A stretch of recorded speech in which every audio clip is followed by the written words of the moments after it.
So this is one measure of moong dal, that is 1 cup of moong dal roasted in little ghee.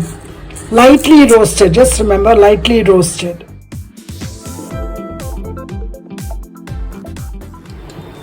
Now add this 1.5 tablespoon of wheat flour and fry it in the ghee.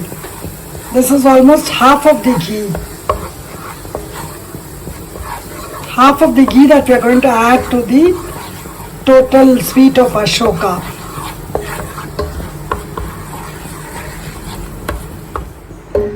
So this atta is roasted well in the ghee. So now it's time to add this moong dal. Moong dal which is roasted and cooked well and grounded. So keep frying this moong dal that is cooked, pressure cooked and ground in the mixer grinder. This is the important stage. This should be cooked well, fried well.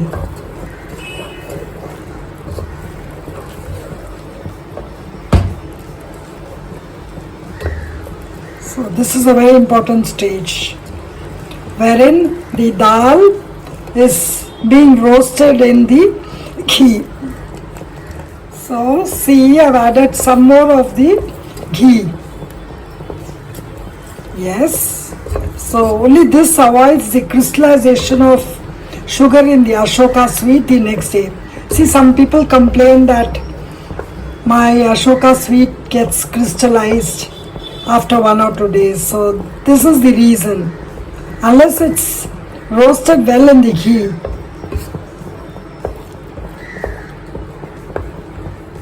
So can you see that it is getting non-sticky?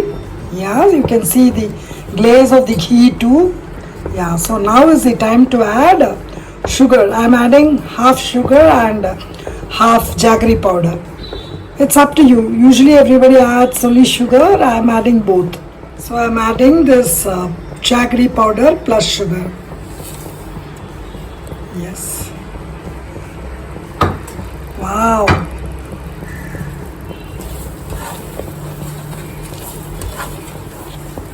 So again it will become liquidy with the addition of the sugar and jaggery. Don't worry, you will get a color with the saffron that I am going to add, but one could add a red color also, saffron color or red or lemon yellow.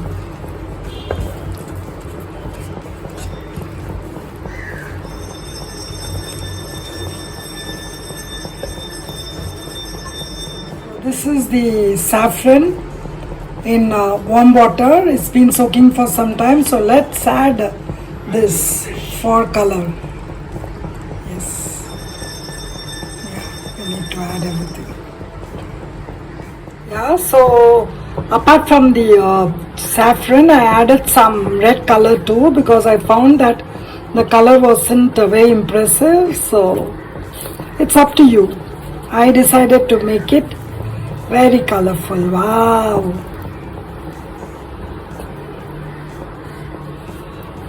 Yes, keep cooking and add the remaining of the ghee little by little.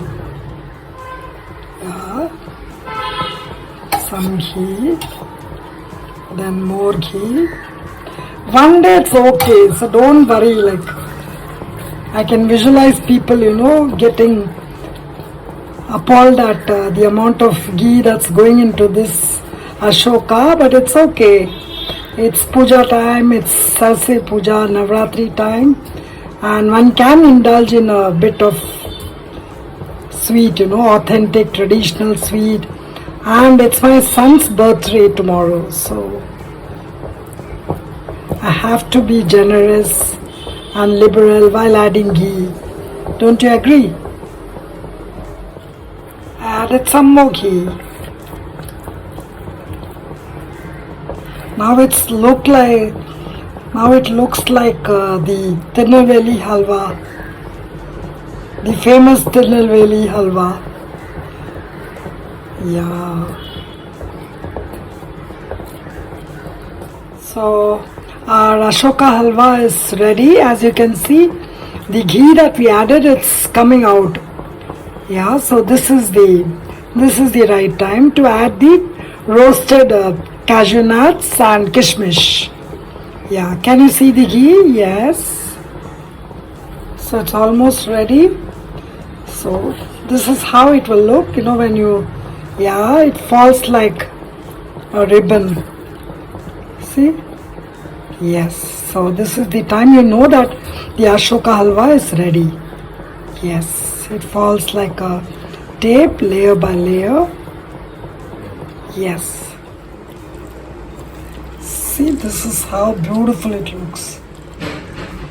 Now let me add. Yes. Let me add Kaju Kishmish. Yes. Wow. Fantabulous and yummy Ashoka Halwa all ready for my son's birthday. Now it's time to add some cardamom powder. Yeah, a little bit, not much. Yes. Let it not become overpowering in the Ashoka Halwa.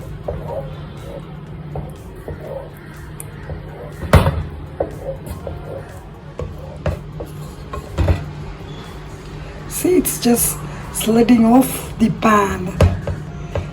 Oh my god. Ashoka Halwa sliding off the pan.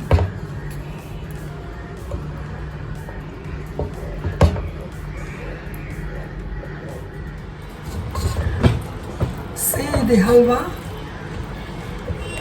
It's almost reached room temperature, so this is how it should look. The final Ashoka Halwa. Wow, yumlicious.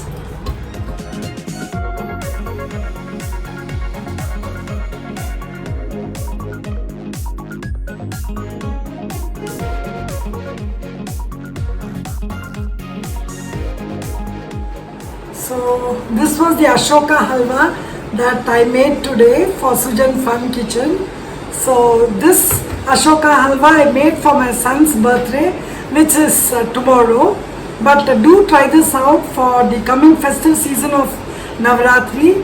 And don't forget to subscribe to my channel. If you like this video, share this video with your friends. And don't forget to press the bell notification so that as soon as I make videos, you would be intimated. Bye. Have a great festive season.